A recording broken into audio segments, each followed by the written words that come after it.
टीका करताना म्हणाले,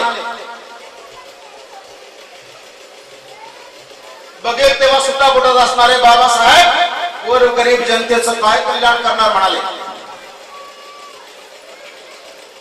बाबासाहेबांनी सडेतोड उत्तर दिलं. बाबासाहेब म्हणाले, मिस्टर गांधी, मी आज सुटाबुटा नाही, मी आज उच्च विद्या विभूषित आहे.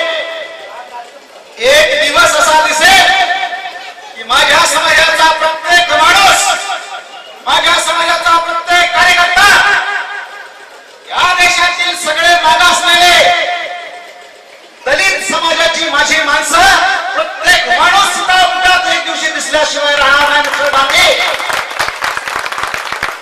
आणि हे वावरताना दिसत आहेत मित्रांनो. बाबासाहेबांची कृपा आहे.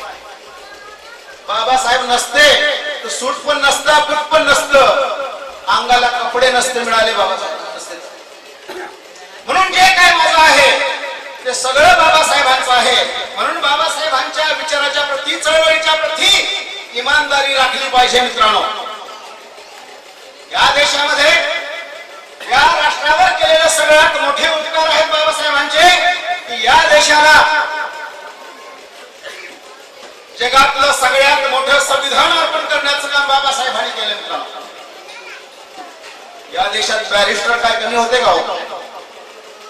या देशात खूप बॅरिस्टर होते.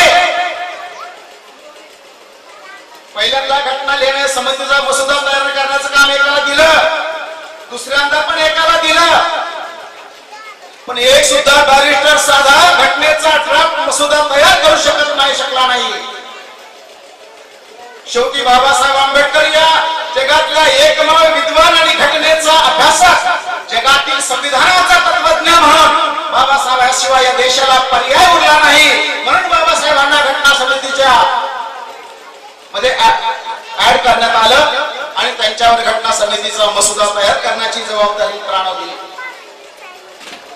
या देशावरचं दुसरे उत्तर आहे, या देशाला संघराज्य शासन पद्धती अर्पण करण्याचं काम डॉक्टर बाबासाहेब आंबेडकरांनी केले. संघराज्य शासन पद्धती करतो.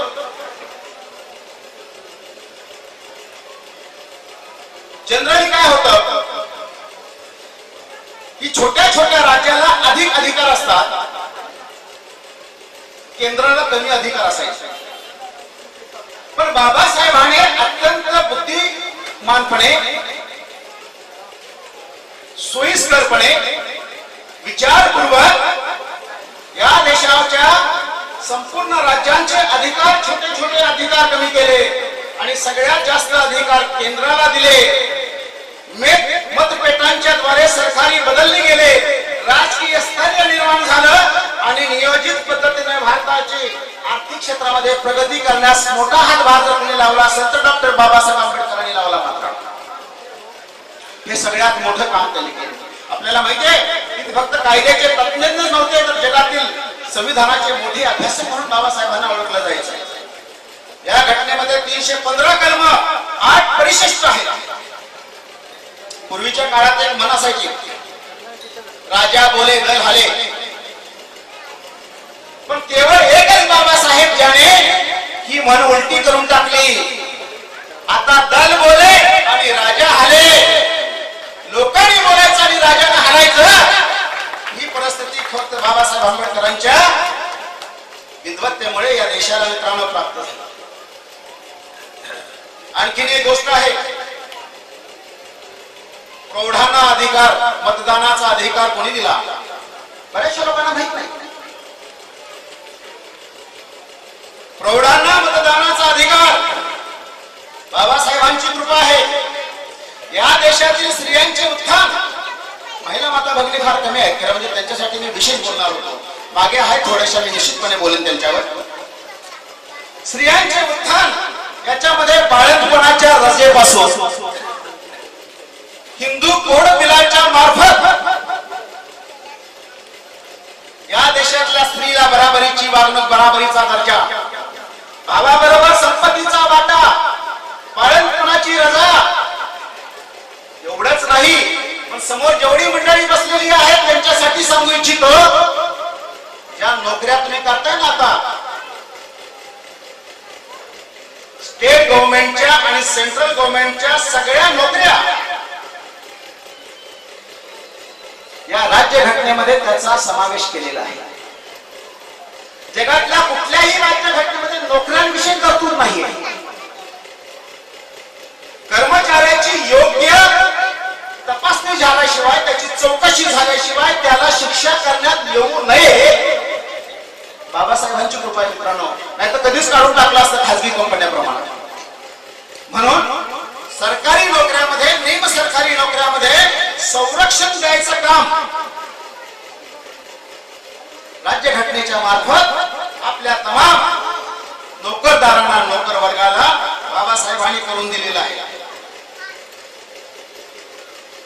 प्रत्येक क्षेत्रामध्ये काम करणाऱ्या ट्रेड युनियन्स, त्यांचे अधिकार, त्यांच्या नोंदण्या, त्यांची मान्यता, कामाचे 8 तासाचे अधिकार, संप करण्याचा अधिकार, या सगळ्या गोष्टी मित्रांनो बाबासाहेबांनी आपल्याला करून दिल्या. म्हणून बाबासाहेबांचा विचार आपल्याला जयंतीच्या माध्यमातून पुढे नेणं हे फार महत्वाचं आहे. कोणतरी बोलतोय, कृपया सांगा प्लीज. अजून एक 10 मिनिटं घेतो आणि मी थांबणार आहे प्लीज. बाबासाहेबांनी परिवर्तनाच्या कामामध्ये आणखी एक महत्वपूर्ण भूमिका बजावली मित्रांनो, धार्मिक परिवर्तन. या देशातल्या धर्मसत्तेला तडाखे देण्याचं काम गौतम बुद्धांपासून निरनिराळ्या संतांनी केलेला आहे. परंतु या धर्मसत्तेला आपण पराभूत करू शकलो नाही. हे काम आपलं फक्त म्हटलं तर सामाजिक समतेपर्यंतच मर्यादित राहिलं आहे. त्याचं कारण असं, एवढं परिवर्तन झालं. गौतम बुद्धापासून, संत तुकारामांपासून, गाडगे महाराजांपासून एवढ्या संतांनी परिवर्तन केलं, प्रबोधन केलं या पृथ्वीवर, या देशामध्ये. माणसाचा विचार नाही बदलला, गरीब माणसापर्यंत पोहोचल्याच नाही तो. हे त्याचं मुख्य कारण आहे आणि ह्याला जबाबदार तुम्ही आणि मी आपल्यासारखे कार्यकर्ते आहेत. याचा आपण निश्चितपणे विचार केला पाहिजे. आणि या देशात एवढी गरिबी आहे, गरीबच राहिला, वाढत चालला. गरिबी कधी संपलीच नाही. सगळे देव त्याच्या मागे लावले. देव किती आहे? 33 कोटी देव.